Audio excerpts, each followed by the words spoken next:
It's been a while, but this time around we're talking about pets, because people like to show a lot of their pets on the internet. And this time around we're digging to the depths of the web to find out what's out there. That's what I learned on the web this week, Animal Edition. Insects can be a nuisance in one's house, but if you have a cat, that can cut down on some of the critters. But what if said bugs are a little out of reach for the average feline?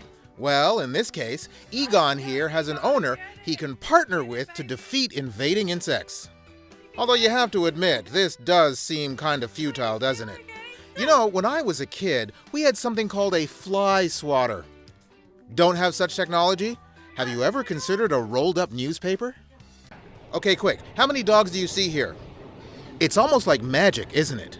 Speaking of neat tricks, here's a dog that wants to be on the other side of this gate, and that tiny cat flap is not about to impede his desire. You don't think he'll make it, do you? Never underestimate the ingenuity of a dog.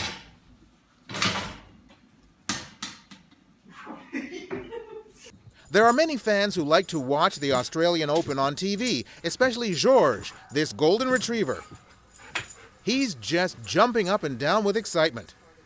The other dog in the house, not so amused. You don't care about tennis at all, do you, Annie? This isn't a pet. This is just a bird that flew into Jesse Bilsten's house, thinking it hit the mother lode when it came to a cachet of unsalted almonds hidden in a cashew container. But under the heading of so close yet so far, this bird is discovering that a beak isn't enough to crack the code. It would also require opposable thumbs. Poor buddy, I don't think you're going to be able to get into that jar. Ah, nuts. Animals often need help when it comes to getting food. This is Hansel, whose jaw movements match the rhythmic tapping of a spoon.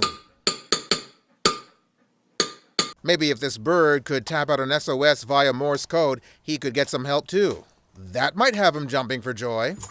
That's what I learned on the web this week. Peter Anthony Holder, Global News, Montreal.